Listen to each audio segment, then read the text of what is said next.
Hey guys, Anthony, 4x4 Diesel. As I've already mentioned, we're going to be, this is a 2019 Prado, and we're going to be looking at a lot of pros and cons, comparing, I suppose, 150s and 120s, you know, and also the 1KD engine to the 1GD engine, and a lot of different things related on the vehicle. So this one, we're just having a look at the availability on the battery tray and what's there, and to tell you about a few of the upgrades. Now, what they have done compared to the older, well, definitely an upgrade on the 150s compared to the 120s. It was a bit later on. Can't tell you exactly what dates, but what they did is they strengthened up the guard. And what used to happen, so I'll point out where they used to crack. I need a little laser pointer, don't I? But look, I'll get in there. You can see the battery tray, right? So this is looking straight down pretty much. Where the guards used to crack, it was kind of basically at this area here. So it'd start from underneath down at the bottom, most part of the steel, and probably from the weight of the battery wasn't helping, and sort of wobbling up and down, and just metal fatigue. So it'd slowly crack upwards to that, basically to the bend, which you can't see because the tray's actually fixed over part of it there.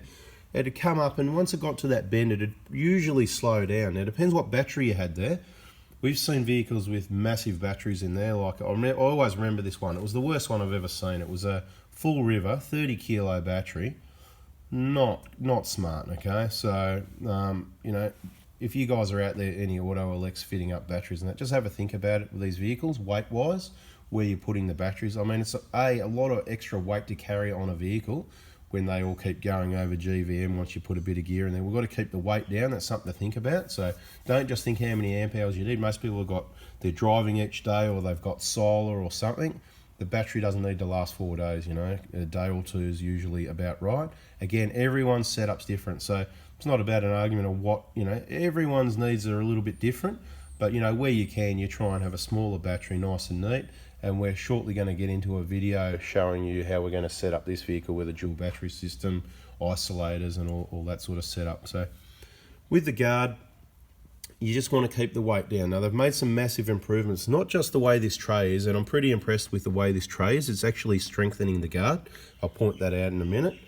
And I'm going to endorse this to drop a battery straight onto it. So you might be shocked at that, but I'm going to explain why. So two things, the guard itself underneath here, right? So that, without the battery tray, that material underneath there, it's like a double layer, right? It's hard to show you. I'd have to pull the airbox and all the, you know, the intake system there out of the way, all this stuff, and get in around under to get the wheel off.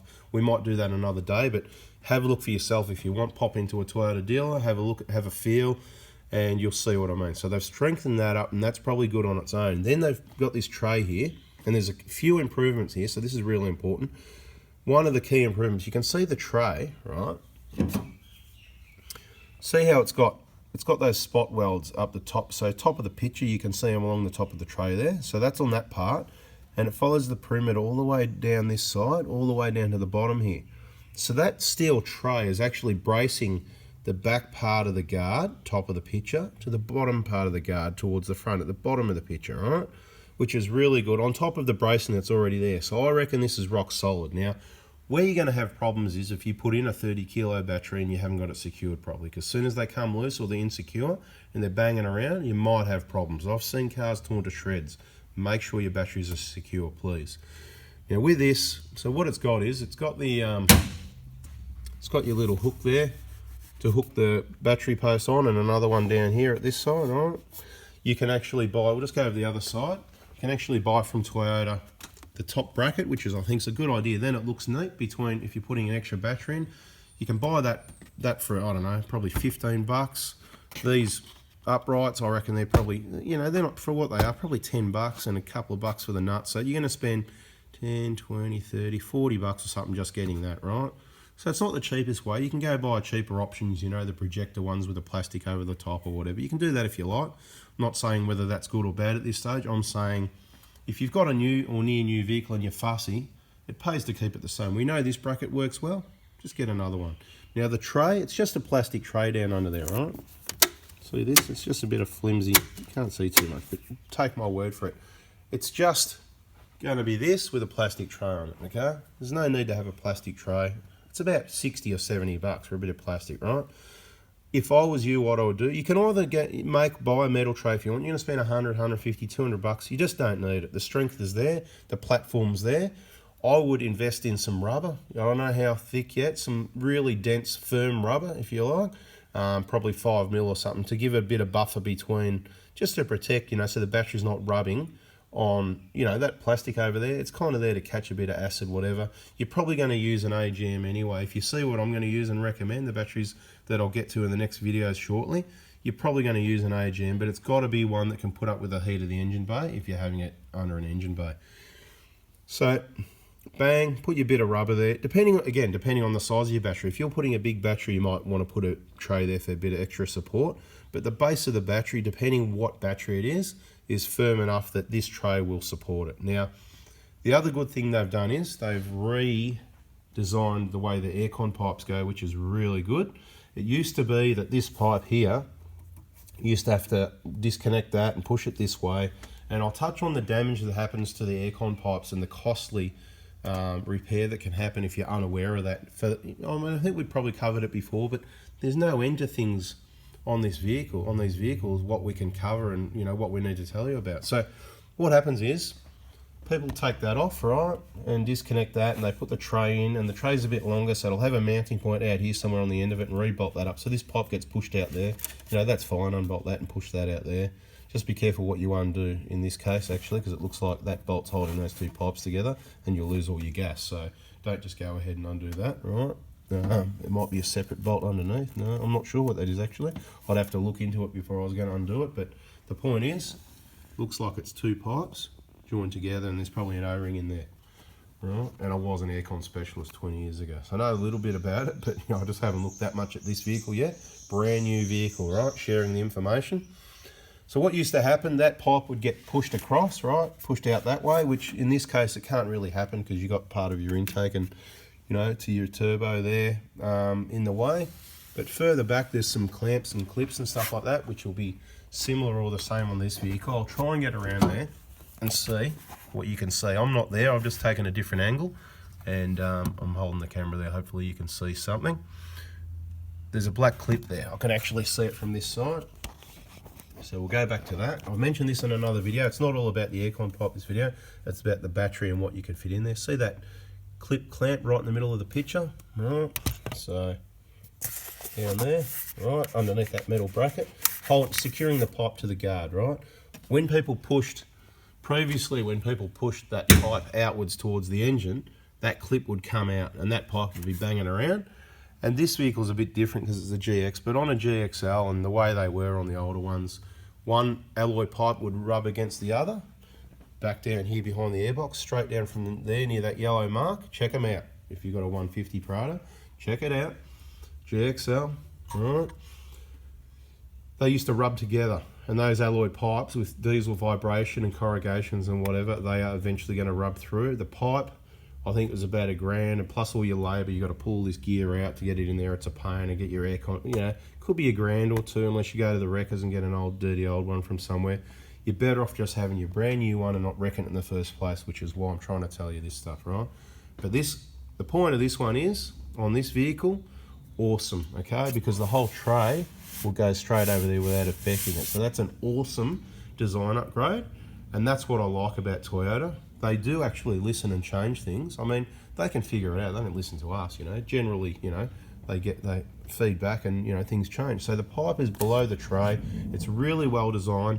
You can actually fit a, 300 or so. You've got about absolutely maxed out. You'd be rubbing on the side here. I reckon you've got about 330 maybe to the hose, to the intake hose there, from the intercooler to the turbo. That's what that is. That's the hose that comes from your intercooler that's down front, in front of the radiator, up to your turbo. Again, another video. We're doing batteries at the moment, concentrate. So you've got about 330, I reckon. So what I'm doing, I'm going to get a couple of batteries. I've got to go down to every battery and have a chat with them about exactly what we need to set this up, dual batteries. I'm going to grab a couple of batteries, try a couple of different things, and we'll sort of work out exactly what we're going to do, what the best thing is. And we'll have some size dimensions and weight information on those for you as well, so you've got a couple of options. The smaller battery is going to fit in really easy, much like you can see the standard one At the moment, you know, you've got space down there, space at that side. You know, it's not hitting on anything. You can get into your headlight to change your globes and that, which is really good. So it's probably wise to try and keep the weight and the size down. But what you've got to do, it's a bit like everything else on the vehicle. There's compromises in everything. So you've got to really take into account the weight, the size, what fridge you're running, how long you need it to last for, what solar you've got, if you're driving every day. It's all these combinations that are going to help determine what size battery you actually need, right? And less is more. So the smaller the better. Century have got a new battery, well, it's about a year old when I say new. It's getting good feedback, seems really good, looks good. And the weight for what it does, it's a good value for money, weight versus cost versus, you know, amp hours, right? So we're going to fit a couple of different options in here. So if you haven't done it already, subscribe so you see all the next videos. We're going to do a fair bit of a rig build on this vehicle as well. Slowly, one by one, go through everything we've done. We're only going to really recommend good products. Obviously, that's what we're not going to put rubbish on our vehicle. Doesn't mean it's necessarily the absolute for you.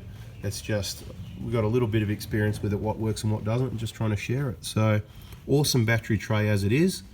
Up to you whether you want to roll with that or not, but I'm going to put a rubber, look, I might put a tray there actually. I might put a tray there, but not a piece of plastic, okay? So the piece of plastic here, that's not offering any more support, right? So if I could be motivated, I'd pull that out and show you, but it's basically identical to that it'll be, right? Without pulling it off, it's going to be identical, right?